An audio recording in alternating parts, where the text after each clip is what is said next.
Abandoned Central State Hospital in Milledgeville, Georgia is a decaying witness to changing attitudes toward mental illness and asylums. If you are a Georgia native of a certain age, a scolding like this from your parents would make your blood run cold. You best behave yourself or I'm sending you to Milledgeville. You knew they weren't talking about the charming former state capital of Georgia with its grand antebellum homes, towering oak trees, and vibrant universities. Instead, they were talking about Milledgeville's sprawling, ominous mental asylum just a couple of miles up the road.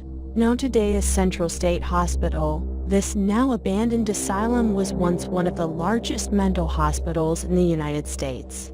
Its long and often controversial history mirrors our country's constantly changing attitudes toward mental illness.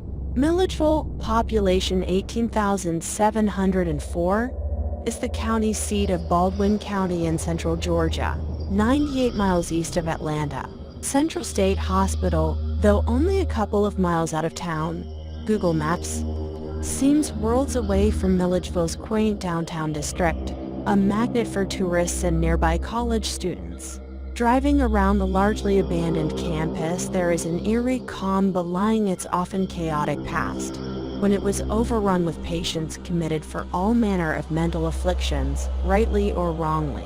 On the front side of campus, once majestic buildings of Gothic-inspired design sit decaying on the edges of a shady pecan grove. Their roofs are rotted and collapsed in spots, slowly succumbing to the elements, while inside, lead paint peels off the moldy walls and thick vines slither through shattered windows, while on the backside, more institutional-looking brick buildings dot the rolling hillsides once farmed by patients both as treatment and servitude. Acres of empty fields hold the remains of thousands of unidentified patients, many forever lost. Some believe Central State Hospital is haunted, not by one particular ghost or horrific event, but a compounding of many years of suffering. So-called dark tourists may flock to the campus these days, but the real story of Central State Hospital is a more complicated tale of good intentions, tragic mistakes, and heroism, all mirroring our country's changing attitudes toward the mentally ill. Until the early 19th century, mental illness was a misunderstood disease. Many felt lunacy was the result of demonic possession, with punishment by God or man the only treatment. As a result, people diagnosed or misdiagnosed as lunatics were often thrown in prison, shunned in communities, or farmed out as virtual slaves, while others were simply the dirty secret best kept at home. In Georgia, these attitudes began to change in 1834 when Governor Wilson Lumpkin, addressing public concern for the plight of those afflicted, fought for state care of the idiots, lunatics, and insane. Consequently, the Georgia General Assembly approved the creation of a dedicated lunacy commission. Among the first commission members were an influential group of physicians from Milledgeville, then the state capital and epicenter of wealth and power. Riding through Milledgeville at the time, it was common to find bustling streets lined with cotton bales from surrounding farms, waiting for shipment downriver to the Georgia port of Darien on the Atlantic Ocean. The Milledgeville physicians influenced the state legislature to authorize the creation of a state lunatic, idiot, and epileptic asylum on December 28, 1837. It would be the first institution of its kind to treat all three afflictions, as they were then known. Shortly thereafter, a 40-acre plot of land just 2 miles south of Milledgeville was purchased for $4,000. This plot was chosen due to its proximity to town and the physicians' practices. Milledgeville's centralized location also made it convenient for statewide patients. 5 years later, this Milledgeville asylum was turned over to its trustees, who then appointed Dr. David Cooper as the first superintendent. These trustees were only reimbursed for their everyday expenses, as it was thought small salaries would not attract a high caliber of physician. But the trustees considered hospital work to be a public service. Hence, physicians like Dr. Cooper could continue their private practices in Milledgeville while also overseeing the asylum. The first asylum buildings were typical brick structures with wood roofs, 3 to 4 floors each. Each floor had around 20 rooms with glass windows and cast iron fixed window sashes, opening into an airy hallway. Oil lamps and torches provided light. Men lived in the first 2 floors, while women occupied the top floors and were supervised by a matron. Slave attendants and servants lived in the basement next to the large iron stove that heated the building. 8 staff members managed the entire institution. The first patients arrived with a variety of mental disorders, from religious hallucinations to paranoia, depression, and alcoholism.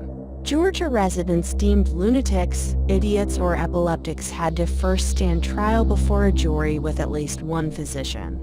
If judged to be a danger to the community, they were sent to the Milledgeville Asylum in chains. Unruly patients were locked in special, blue-colored rooms. If this soothing color didn't work, they were chained to a chair in the corner to make sure. Dr. Cooper applied the then radical model of the institution as family. He believed patients were best treated by an extended family of strangers. At home, the patient's conditions might be misunderstood, or emotional attachments could keep them from being cured. Patients were encouraged to work in the garden, field, or workshop to gain a sense of usefulness. Another prominent Milledgeville physician named Dr. Thomas A. Green became asylum superintendent in 1845. Dr. Green built upon the institution's family model. New patients would frequently arrive at the asylum in horrible condition, beaten, filthy, and in shackles. Dr. Green made it a personal ritual to release these shackles as soon as the patients arrived, giving them a new level of freedom within the institution. He regularly ate with staff and patients, and abolished for their physical restraints. Of the 200 patients admitted, only a small number were kept in isolation. Even when the institution became overcrowded, Dr. Green had a reputation for not turning people away. From the early days, funding the Milledgeville Asylum was a challenge. At first, it was believed the hospital could be partially self-sustaining by admitting paid patients. But this system soon became untenable. Dr. Green asked for more state money to complete the hospital, build a library and chapel, and purchase more land. But with the Civil War ravaging the state's cotton economy, families could no longer pay for treatment of their loved ones. Rising operational costs left the hospital's financial fate even more in the hands of the political machine. By the time Union General William T. Sherman marched through Georgia, the hospital was already in dire straits. Though Sherman spared the hospital from destruction, it now had little support from the defeated state. Dr. Green admitted refugees from other southern states where hospitals were in Union hands. With the able-bodied off to war, older and infirm staff could hardly handle patient care. Supplies were scarce, and Dr. Green resorted to scouring the countryside for food and money, selling off what little the hospital had for cash. Another challenge from the South's defeat was the increasing black patient population freed by the war. Though not as segregated as other institutions, the hospital had no separate buildings for black patients as required by law, leaving them to sleep outside on hospital grounds. In 1866, the first colored-only building was built on campus, the start of an eventual second campus. By 1872, 4 doctors treated 448 patients at the hospital, with an annual budget of $100,000. To control the population, Dr. Green only admitted nonviolent patients, putting 2 to 3 together in small 10 to 12-foot rooms. Dr. Green believed the earlier patients were treated 1 year or less, the more successful treatment would be and the patients could return home. But despite his best efforts, the explosion in new patients was just beginning. Dr. Theophilus Powell, assistant physician to Dr. Green and a noted scholar of psychiatry, became superintendent in 1874. Dr. Powell immediately inherited the growing issue of patient overcrowding. The Milledgeville Asylum had become a dumping ground not just for the truly insane, but for communities looking to get rid of their unwanted alcoholics, criminals, the elderly. Other patients simply had nowhere else to go. Adding to the chaos, a law passed making the asylum free for all state citizens. Part of this reasoning was due to political pressure. State legislators were keen on taking care of patients from their home districts, while Milledgeville lawmakers wanted to keep the asylum constantly in business for their friends who worked there. Dr. Powell and his staff developed more accurate methods of diagnosis to try to keep the population manageable. In 1886, a new law passed allowing patients to return home who were deemed incurable but harmless, to make room for those who could be treated. Dr. Powell continued the work, exercise, and amusement programs for patients. An on-site railroad station and construction of a new hospital building led to a flood of new patient applications. At the dawn of the 20th century, overcrowding had become a major problem at the facility now renamed the Georgia State Sanitarium. By 1910, 12 doctors cared for 3,347 patients. Decrease in care was inevitable, with numerous reports of abuse, neglect, insanitary facilities, and seclusion rooms surfacing. Staff could only take care of the patient's basic needs, unable to provide appropriate treatment for all their illnesses. Many patients whose mental state was diagnosed as unclassified were simply lost in the system.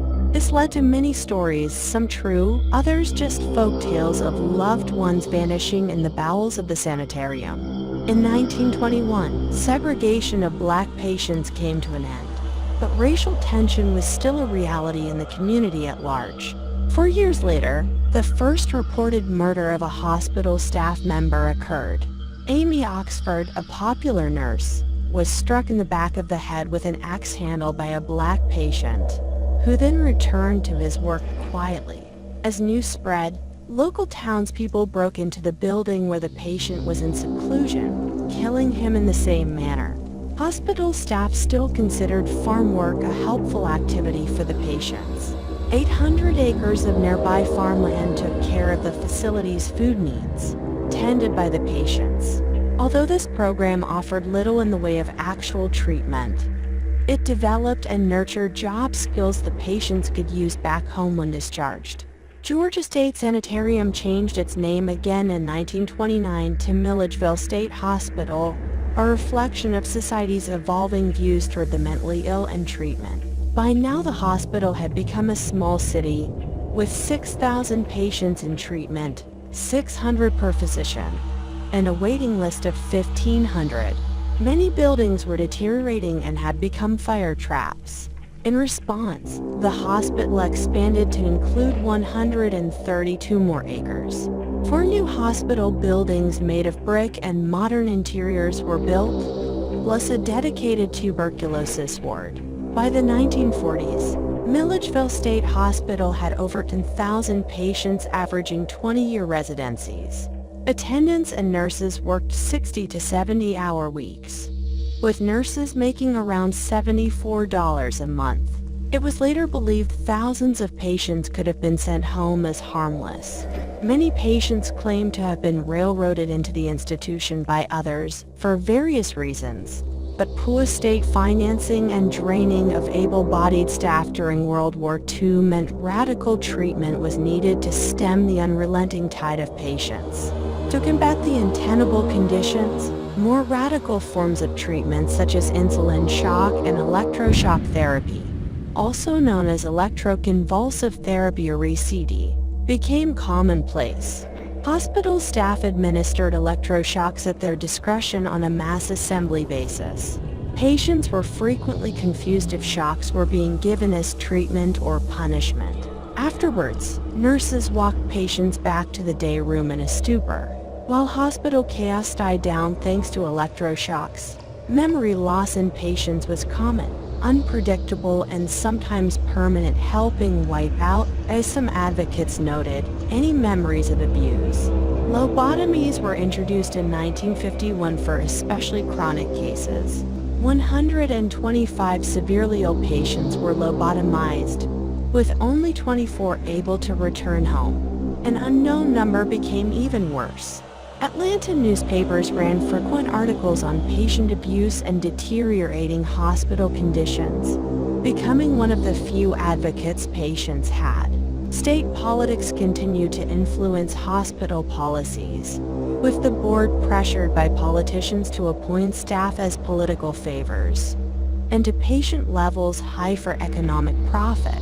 In the 1960s, the now renamed Central State Hospital had over 12,000 patients and vied with Pilgrim State Hospital in New York as the largest facility in the country. Lobotomies were introduced in 1951 for especially chronic cases. 125 severely ill patients were lobotomized, with only 24 able to return home. An unknown number became even worse. Atlanta newspapers ran frequent articles on patient abuse and deteriorating hospital conditions, becoming one of the few advocates patients had. State politics continued to influence hospital policies, with the board pressured by politicians to appoint staff as political favors, and to patient levels high for economic profit. In the 1960s, the now renamed Central State Hospital had over 12,000 patients and vied with Pilgrim State Hospital in New York as the largest facility in the country. In the 1960s, prison inmates on groundskeeping detail tossed thousands of numbered markers into the woods without recording their location. Other markers were lost in underbrush. As memories faded, it was no longer clear where the true burial plots were. As a result, Central State Hospital Cemetery, aka Cedar Lane Cemetery, became one giant unmarked plot. In response, groups of volunteers like the Georgia Consumer Council worked to identify as many graves and patients as possible. Some recovered markers were placed in a special memorial. State and national media covered their efforts, and donations began trickling in. To help the fundraising effort, Dr. Peter Cranford, a former clinical psychologist at Central State Hospital, donated the printing rights to his book, But for the Grace of God, Milledgeville, recognized as the definitive history of the asylum. Toward the end of the 20th century, patient numbers at Central State Hospital dropped dramatically. With improved medications, home treatment, construction of new facilities statewide, and less stigma toward mental illness, the need for such a massive and crowded institution died away. As of this writing, only 165 seriously ill patients remain, committed by the courts. Therefore, the question became what to do with a nearly 2,000-acre campus. Once one of Milledgeville's top employers, Central State Hospital's downsizing was a significant economic blow to the community. But Milledgeville was not alone. Numerous old asylums around the world suddenly became obsolete. So a worldwide movement began to reuse these asylum properties as everything from art centers and offices to high-end condos. For this reason, the state of Georgia tasked the Central State Hospital Local Redevelopment Authority, CSHRA, with finding economic development opportunities on private, state, or federal levels. In early 2019, the CSHRA rebranded the hospital grounds as Renaissance Park to attract future investment. While small businesses have since repurposed some of the inactive buildings, the challenge remains to find new economic partners, especially for the large, decrepit buildings drawing the most interest from curiosity seekers. The Milledgeville Visitor Center now offers daily trolley tours of the campus grounds, including Cedar Lane Cemetery and the Chapel of All Faiths. The campus is home to numerous outdoor activities throughout the year, including the bike race, music and food festivals, and staff reunions in the beautiful Peckin Grove. The May Film Festival even hosts a horror movie night on the grounds near the Chapel of All Faiths. However, entrance into many of the historic hospital buildings is strictly forbidden. Decades of neglect have made these boarded-up buildings too hazardous to enter. Any interior photos featured in this article were obtained with staff permission. In short, society's treatment of mental illness has come a long way from early religious zealotry to modern-day home care and patient counseling. Central State Hospital in Milledgeville, Georgia stands as a silent monument to the timeline of psychological health in this country. To some, it will always be a painful reminder of past abuse and trauma. But to others, the hospital was home to scores of tireless workers seeking to calm and treat mental afflictions we still struggle to understand.